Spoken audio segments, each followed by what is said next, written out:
Good morning students.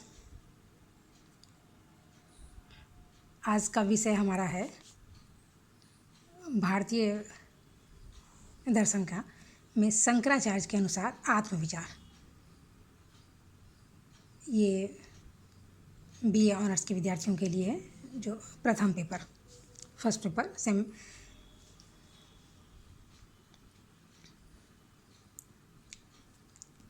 तो शंकराचार्य के आत्मविचार को हम लोग देखें कि और पहले जानें कि शंकराचार्य का आत्मविचार क्या है या आत्मा किसे कहते हैं। इनके दर्शन में आत्मा जो है वो किसे माना गया है, या आत्मा का कोई और अन्य नाम से पुकारा गया है, या इसे आत्म शब्द या ब्रह्म माना गया है। तो शंकराचार्य के दर्शन को जब हम देखेंगे तो हम उसमें पाते हैं कि शंकराचार्य आत्मा को ब्रह्म कहते हैं। अपने दर्शन में ये आत्मा को ब्रह्म कहते हैं। और सच पूछा जाए तो आत्मा और ब्रह्म एक ही वस्तु के दो भिन्न भिन्न नाम हैं। आत्मा ही एकमात्र सत्य है। आत्मा की सत्यता पारमार्थिक है। बाकी जितनी भी सत्ताएं हैं, जितनी भी चीज़ें वस्तुएं हमारे संसार में नज़र आती हैं, वो सभी वस्तुएं व्यावहारिक सत्यता का ही दावा कर सकती है, ऐसा शंकराचार्य ने माना है। क्योंकि शंकराचार्य ने तीन अवस्था को जो माने, तीन सत्ता के तीन रूप जो माने, व्यावहारिक सत्ता, प्रतिभासिक सत्ता और पारमार्थिक सत्ता, जो तीन तरह का सत्ता उन्होंने माना था। तो उन्होंने आत्मा को पारमार्थिक सत्य माना है। बाकी जितनी भी वस्तुएं हैं संसार की, उन सभी उसे व्यावहारिक सत्ता के अंतर्गत उसे माना है। और आत्मा के बारे में शंकराचार्य कहते हैं कि आत्मा स्वयं सिद्ध है। ये जो है आत्मा क्या है, वो स्वयं सिद्ध है। साधारणतः जो वस्तु स्वयं सिद्ध नहीं रहती है, उसे प्रमाणित करने के लिए तर्कों की आवश्यकता होती है, परंतु आत्मा को प्रमाणित करने की आवश्यकता नहीं है, क्योंकि यह स्वतः सिद्ध है। ये जो पहला हम लोग देख रहे हैं, ये आत्मा स्वतः सिद्ध है। और चूँकि यदि कोई आत्मा का निषेध करता है और कहता है कि मैं नहीं हूँ, यदि कोई व्यक्ति यह कहे कि मैं नहीं हूँ, आत्मा के बारे में कहे, तो इसके इस कथन में भी आत्मा का ही विधान होता है, क्योंकि मैं शब्द के साथ इतने अर्थ जुड़े हुए हैं कि आत्मा का वास्तविक स्वरूप निश्चित करने के लिए हम तर्क की शरण में जाना पड़ता है।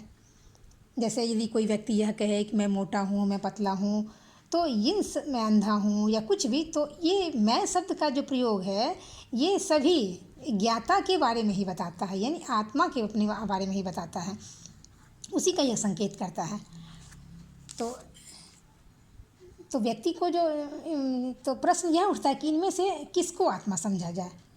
तो इसका साधारणतः एक सरल उत्तर यह होता है कि जो सभी अवस्थाओं में विद्यमान रहे, वही तत्वात्मा हो सकता है। तो जो व्यक्ति के रूप में जो हम ये कहते हैं कि उदाहरण स्वरूप कि मैं मोटा हूँ, या शरीर के रूप में आत्मा का चैतन्य है, मैं अंधा हूँ, आदि सब सारी बातें जो हम कहते हैं, तो इन सभी रूपों में आत्मा का ही चैतन्य है। अतः चैतन्य जो होता है, चेतना जो होती है, वह सभी अवस्थाओं में सामान्य होने के कारण मौलिक है। इसीलिए चैतन्य को आत्मा का स्वरूप माना गया है शंकराचार्य के दर्शन में।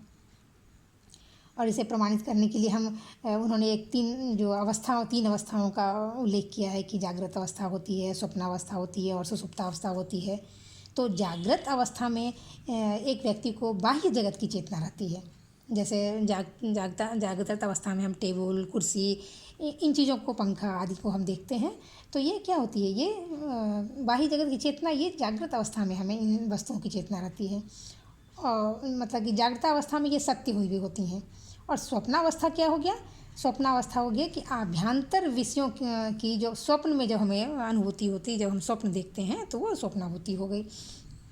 और सुषुप्तावस्था क्या है, तो सुषुप्तावस्था में यद्यपि कि बाह्य और अंदर की आभ्यंतर विषयों की चेतना हमें नहीं रहती, फिर भी किसी न किसी रूप में चेतना अवश्य होती है। और तभी हम ये कहते हैं कि अरे आज रात हमने काफ़ी आराम से सोया, या हमारी नींद काफ़ी अच्छी आई थी। तो इस तरह की जो तीनों अवस्थाओं में जो चैतन्य है, वो सामान्य होता है। और यह चैतन्य या चेतना ही अस्थाई तत्व होता है। तो आत्मा की कई विशेषताओं को के बारे में उन्होंने बताया। जो पहला हमने देखा कि आत्मा स्वयं सिद्ध होती है। उसके बाद दूसरा है कि शंकर ने आत्मा को नित्य, शुद्ध और निराकार माना है। क्या माना है शंकर ने? आत्मा को नित्य, शुद्ध और निराकार माना है। इसका क्या अर्थ होता है कि आत्मा एक है। न्याय दर्शन, वैशेषिक दर्शन, सांख्य दर्शन आदि दर्शनों में आत्मा को अनेक माना गया है, परंतु शंकराचार्य क्या है, आत्मा को एक ही मानते हैं।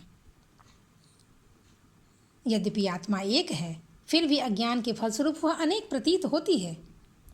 जिस प्रकार की एक चंद्रमा का प्रतिबिंब जब जल की विभिन्न सतहों पर पड़ता है तो यह प्रतीत होता है कि वो अनेक प्रतीत होता है। उसी प्रकार एक आत्मा का प्रतिबिंब जब अनेक चीज़ों पर अविद्या पर पड़ता है तो वो अनेक प्रतीत होने लगता है।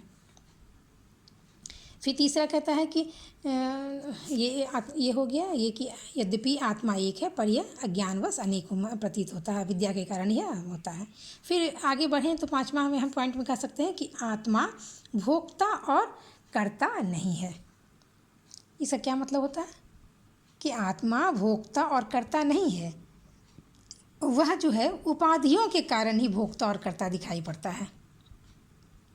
क्या होता है? उपाधियों के कारण, कई तरह की उसकी उपाधियों के कारण वो हमें कर्ता और भोक्ता मालूम पड़ने लगता है, पर वह ऐसा नहीं है। फिर उसके बाद क्या है कि आत्मा क्या है? छठा पॉइंट में हम देखें, उनकी विशेषताओं को देखें कि आत्मा पाप और पुण्य के फलों से स्वतंत्र है। ये क्या है? आत्मा पाप और पुण्य के फलों से स्वतंत्र होता है। यह सुख दुख की अनुभूति प्राप्त नहीं करती है। आत्मा को शंकराचार्य ने निष्क्रिय कहा है। यदि उसे सक्रिय माना जाए तब वह अपनी क्रियाओं के फलस्वरूप परिवर्तनशील हो जाएगा, और इस प्रकार फिर क्या होगा कि आत्मा की नित्यता जो है वो खंडित हो जाएगी। फिर आगे देखिए, फिर छठे पॉइंट में कहा गया है कि आत्मा पाप और पुण्य के फलों से स्वतंत्र है। जो हमने देखा उसके आगे हम लोग आत्मा विशुद्ध ज्ञान का नाम है। आत्मा क्या है? वो विशुद्ध ज्ञान का नाम है। आत्मा ज्ञाता, ज्ञान और ज्ञेय की जो ये त्रिपुटी होती है उसकी उस त्रिपुटी से वह परे है। वह ज्ञाता, ज्ञान और ज्ञेय की जो त्रिपुटी होती है उसका वह आधार है आत्मा, और इसी अधिष्ठान पर ही तो इन तीनों का खेल हो रहा है, ज्ञाता, ज्ञेय और ज्ञान का खेल हो रहा है। इसलिए आत्मा क्या है? वो त्रिपुटी का अंग नहीं है। ये हो गया सातवां पॉइंट। फिर आठवें में हम देखें कि आत्मा क्या कहता है। आत्मा शंकराचार्य के दर्शन में कहा गया कि आत्मा देश, काल और कार्य कारण नियम से परे है। क्या है इसका? क्या अर्थ है कि आत्मा जो है वह देश, काल और किसी नियम के सीमा में नहीं है अवस्थित, वह उससे परे, उसको परे माना गया है शंकराचार्य के दर्शन में। क्योंकि किसी की सीमा पर जैसे ही वो निर्धारित कर देंगे तो फिर वो नित्य सत्ता हो ही नहीं सकता है। इसीलिए आत्मा जो है वो शुद्ध है, वो देश, काल और कार्य कारण नियम से उसे परे माना गया है। फिर नए 9वें पॉइंट पे हम चले आए। उसमें क्या कहता है कि आत्मा सभी विषयों का आधार स्वरूप है। आत्मा क्या है? सभी विषयों का आधार स्वरूप है। आत्मा के अंदर सभी प्रकार के विरोधों से वह शून्य है। वह त्रिकाल अबाधित सत्ता है। वह सभी प्रकार के भेदों से भी रहित है। तो इस प्रकार शंकर के दर्शन में क्या कहता है कि वो आत्मा और ब्रह्म में कोई भेद ही नहीं है। और 10वें पॉइंट के आधार पर उसमें हम देखें तो शंकराचार्य ने आत्मा को सच्चिदानंद कहा है कि यह सच्चिदानंद 3 शब्दों के मिल से बना है, सत्य, चित्त और आनंद। तो सत्य ये तीनों क्या हो गए, यानी वस्तुतः एक ही तत्व के अंतर्गत ये तीनों चीज़ विद्यमान रहते हैं। यानी आत्मा और ब्रह्म में कोई भेद नहीं है। आत्मा ही वस्तुतः ब्रह्म है। शंकर ने आत्मा को ही ब्रह्म कहकर दोनों की तादात्म्य को प्रमाणित किया है, और एक ही तत्व को आत्मनिष्ठ दृष्टि से आत्मा कहा गया है तथा वस्तुनिष्ठ दृष्टि से उसे ब्रह्म कहा गया है। तो शंकराचार्य ने अपने दर्शन में आत्मा और ब्रह्म के एकता को या ऐक्य को दर्शाने के लिए तत्वमसि शब्द की